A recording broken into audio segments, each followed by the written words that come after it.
award-winning Tennessee WildCast is on the air with the latest on hunting, fishing, boating, wildlife watching, and all things outdoors. Make welcome your host, drummer and outdoor expert novice, Jason Harmon. All right. Hello, everybody, and welcome to this edition of Tennessee WildCast. Thanks for tuning in. Thanks for watching. We got a fun show for you today. It's all about turkey season, and we're talking about a new thing called Tag Before You Drag. So we got a house full of folks. It's a full house around the poker table this morning. I think we are setting a record here today in Studio B, Jason. I think so. Around the card table, we are loaded for bear, so to speak, and got some subject matter experts that are going to help walk us through these new changes and get us revved up for turkey season. Exactly. So that was Don King. You all know him. He's been co-hosting with me for a long time. Appreciate Don being here. You bet. And then we got Mr. Cape Taylor next to me, Joe Benedict across the table, and then Susie Spriggs right across as well. So glad to have everybody. Yeah. It's going to be fun. Thank you for having us. We're going to meet everybody and get into it. We got a lot to cover. We don't want to miss anything. So first, like I said, it's all about licenses today and turkey season, but mainly we want to hit on the license part of it first. And I thought maybe a history lesson might be good to get it started, Don. What do you think? There are some changes we're going to be talking about. You mentioned the tag before you drag. Uh-huh. But I've got another little phrase that might even be, and I'm just going to throw it out. Okay. Nobody's heard it yet, but you guys can poo-poo it if you want. But check before you trek. You know why? You know why I'm saying that? Because if you check with the mobile app on your phone out in the field right after the harvest, you don't have to worry about that paper tag or any of that other documentation. You do it right there and you're good to go. So we have an app, and an app is a good thing, right? Exactly, yeah. And that's kind of what we want to encourage folks to use. And I know it's widely used, according to what I'm hearing. So many folks are using it, and this is all the more reason to use it. So I'm looking forward to sharing this info today. Cool. So tell us a little bit of history. History part. The history part. I started here many years ago doing radio PSAs and things, and just I remember the days when there were mail tray after mail tray after mail tray of harvest tags that hunters would fill out and check stations would fill out, submit to the officers would have to go by and pick those things up, carry them to the office. The office would take them and go through all those, enter all that data. We had rooms of people that entered all that data. Now with the mobile app, that kind of bypasses a lot of those operations. But, for years and years, Tennessee was the envy of the nation, really, as far as data management, as far as harvest data and other data gained from the harvest tags. So, over the years that has been so valuable. I know Joe will weigh in shortly along those lines, but it's changed so much, and the mobile app came online about 2013, and so we've just expanded the ability to be able to use that even more, even in a better way. Right. So I think we ought to move to today. Currently, how do we check in game? We've got GoOutdoorsTennessee.com, right, Correct. Susie? And then also the mobile app. TWRA on the go. Yeah, we've hit that. We've covered that. So how does someone check in an animal these days, big game animal? These days, the best way to do it is the mobile app. It's TWRA on the go. You can get it in the Google Play Store, the Apple iStore. The one thing that I love the most about the app, and a lot of people don't know this, is if you're out in the field, obviously your service is horrible. Our app allows you to go ahead and check that animal, and then as soon as you get to service, it will ping it, and you will already be good to go. So if you use that mobile app, you don't have to touch these paper tags, and you're already in compliance, and we have all of the data that we need as far as the animal that you've harvested. Yeah, it makes it a lot easier to calculate all that data and pull it together, because it's kind of happening in the background. You don't have to think about it very much. It really does. So that's awesome. So we've mentioned the paper tags a couple times, and we're about to get into what that's all about.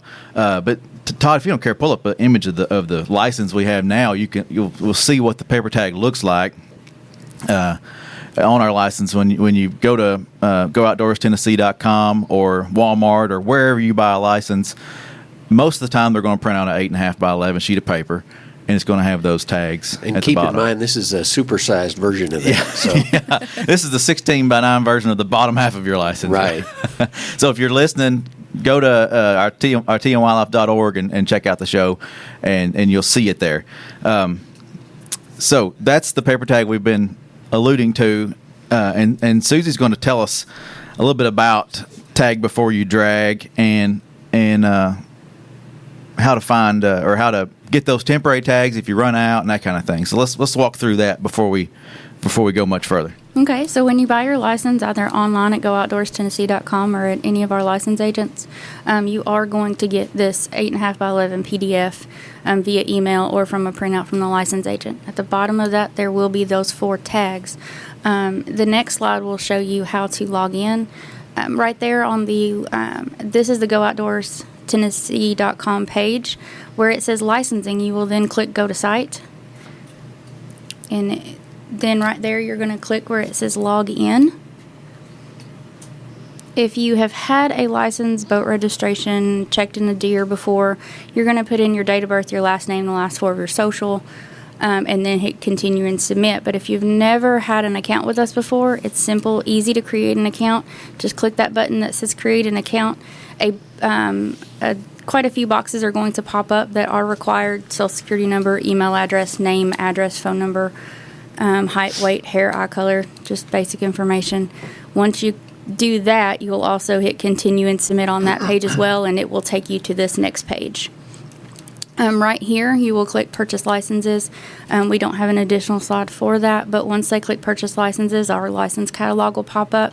They'll select the license they wish to obtain, go through the checkout process. They'll get an email that has the PDF attachment. They'll also have a little spot on the end that tells them to print the PDF as well. Okay. So there's a couple of options there. We also have the ability for customers that are not license required, youth under 13, landowners, military on leave, or if you've already used your transportation tags, just to go back in and print more. At the end of March, they're going to see an additional box on this landing page that is going to say transportation tags. When they click transportation tags will pop up in a PDF that they can then print. If they happen to just click Report Harvest or Harvest Reporting, because they're used to going to that box, it's okay. Have no fear. If you click on Harvest Reporting, another box will be there to do the same exact thing for you, so you don't have to toggle back. Make it a little more convenient for our customers to be able to get those. Cool. So if you're clicking around and happen to click the wrong button, and another space there, another chance to find the right button. One thing I wanted to go back a slide if you don't mind, Todd. I want to highlight the refer a friend. That's something we're doing cool. Yes, that's cool, and you'll see that on GoOutdoorsTennessee.com too. You can refer a friend to the outdoors. Click that button. You generate a code, and then you can share that with somebody who's never bought a license before. Yep. And if they create an account and they come in and buy a license, then you and your friend both get some pretty cool perks. So check that out while you're there at Go Those Outdoors. are also going to change throughout the year. Yeah. So, I mean, just because you get one cool perk and then another person a few months down the road, you may get something completely different. Exactly. So don't just refer a friend now. Refer a friend throughout the entire year. Exactly. Hey, Jason, I wanted to clarify something. That Sure. We talked about check-in. I'm sorry. We talked about check-in, but also we've got 2 distinct processes now. Okay. It's tagging immediately before you drag your big game or load your big game. You have to go into the app and go ahead and put it in there. And like Susie said, it'll go ahead and upload as soon as you get the service. If you don't have service, that's something we didn't have available before, Right. back in 13, like you talked about. Yeah, Don. and last year it was up through midnight. We had till midnight to make that happen. Tagging we do immediately. Right. And if you tag it and put a paper tag on it that has the QR code that you saw right there, that's unique. The officers have apps that they can go in and check that QR code that has information that is unique to each hunter. Right. And they can see what's in those tags, what's in the license, etc. But the important part is you've got to tag that animal either by the app or by paper tag before you move it. Right. Or you're in violation. So just wanted to make that clear for everybody. That's the big change. The commission went in last month. We did a proclamation amendment, and they changed that. So going into turkey season will be the first time we've done that. So It'll be new for everyone. That's Good perfect. deal. Yeah, Good 'cause deal. that was my next question. Really, what is it? And that really sums it up. You have to tag the animal before you move it, whether it's through the app or with the paper tag. Correct. And then, you'll have that confirmation number either way, and the officer checks you should be good, right? And you have, on the paper tags, you'll see when you looked at those, they have different fields you need to fill out. So you need to fill all those out, attach that to your animal. And the best way to attach that, if it's I was going to ask you. if it's a bad day, or It is just a little piece of paper. it is you a know, small so- piece of paper, just like a notebook paper. So take that, put it in a Ziploc bag, tape it to it. My go-to is a zip tie. I keep them in my turkey hunting vest all the time, and I just stick my tags in there, and then I just tag. In other states, that's the way they do it too, so it's not unique to here. So that's something to be aware of. Just be prepared, stick the stuff in your pockets, and if it's raining, you're going to need a little Ziploc bag or something. Yeah. Cool. And it is important, Jason, to mention that if you do put that tag on that animal, you do still have to either check it at home on your home computer or take it to one of our 300 physical check stations throughout the state. You're not done just by putting that piece of paper on By the the animal. end of that day, right? By the end of the Susan, day, you yeah. have until midnight, yes. Okay. Good information. Good information. So it kind of brings me to why are we adding this option? And I thought Joe would probably be the man to answer this. Joe, tell us why. Sure. Well, under the North American model of wildlife conservation, all wildlife belongs to the state. These animals, these wildlife populations, are held in trust by the state fish and wildlife agencies for management for citizens of Tennessee today and into the future. And so obviously to manage wildlife populations, including big game, which need to be tagged now, we need accurate data, which includes harvest data, right? And so harvest data is really one of the best indications that we have currently as to how these populations are doing. So this data is very critical to the management of these resources. Cool. Yeah. Yeah, it's important. And we've done so well, like we mentioned before, collecting this data throughout the years. We've got a lot to back up our management decisions and all that kind of stuff. And, it's Susie mentioned, too, a lot of the conveniences that have been added to the app and the website. And it's all about customer service. We're trying to make it more customer friendly, but still be able to get the data we need and make sure everybody's playing fair out there. And Joe, I know you had didn't you have a little story about a personal adventure that you had that you might want to share that kind of brings it all home here?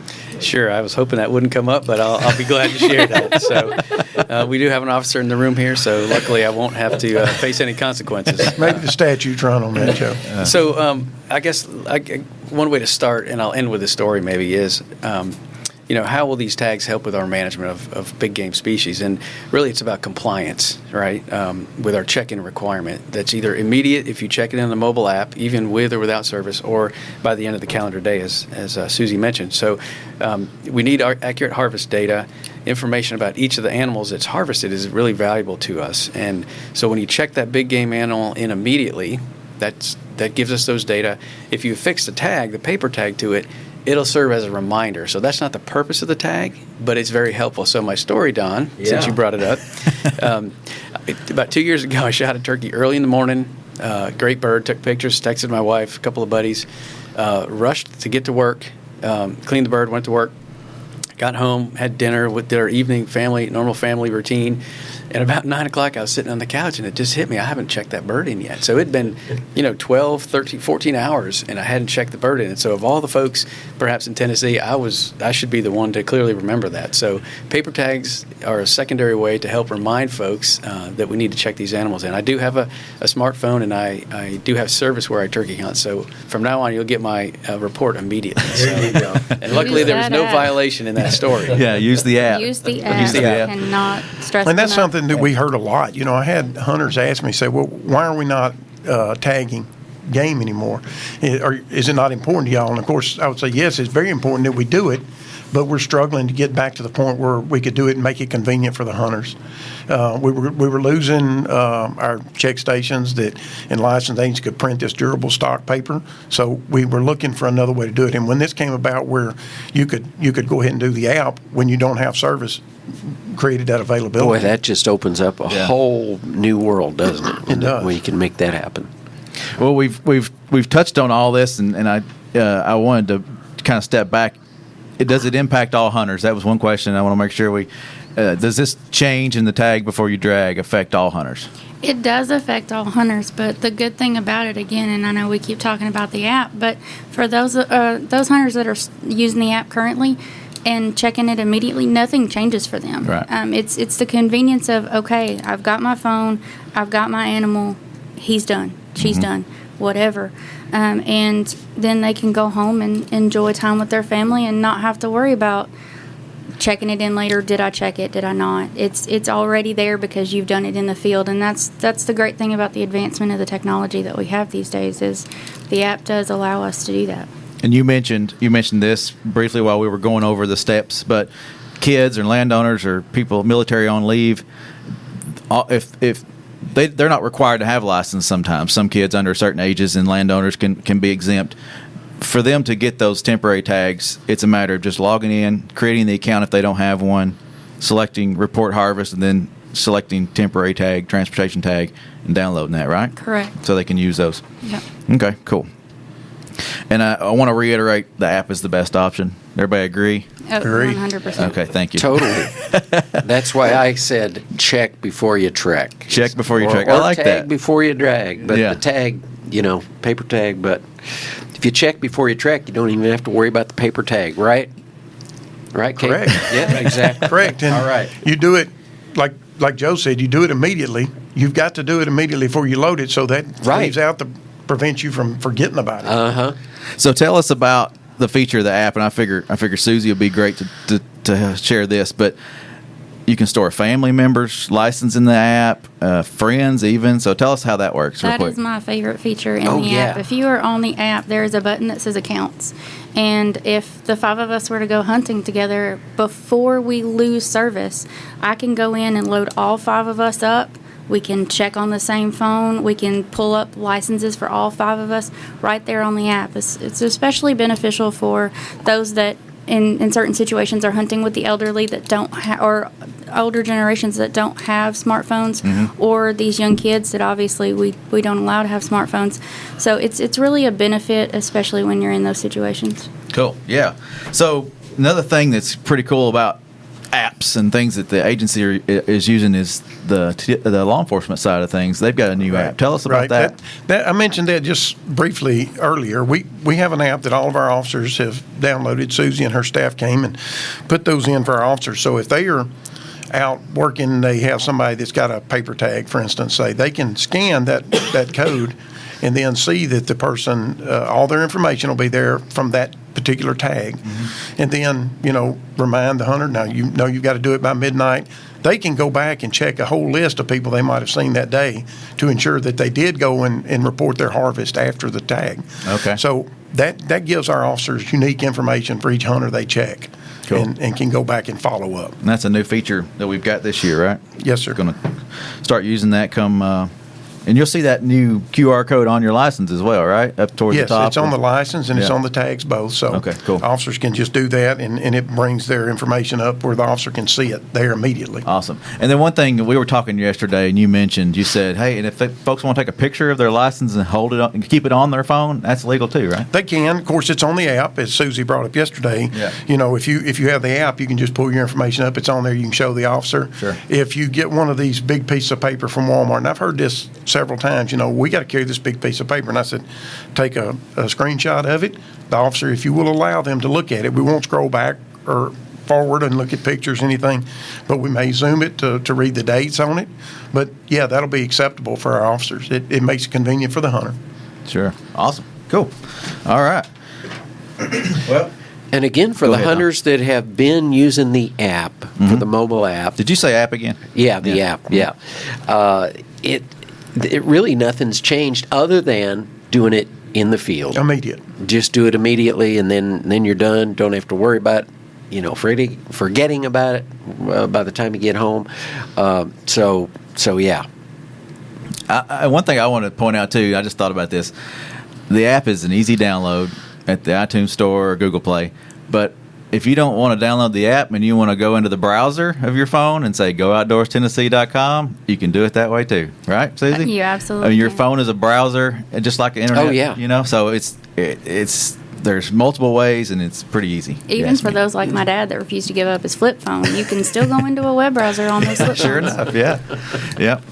So, all right. Well, what do you think we jump into? What do you say we jump into turkey season? We got a few minutes left here. I'll do a quick rundown of, Yeah, of what we got going here. I've got a list, so got I'm going to try to season see dates and this all without kinds my of stuff. glasses. But All right. the youth season, the juvenile hunt, if you will, opens on March 28th and 29th. It'll be both days.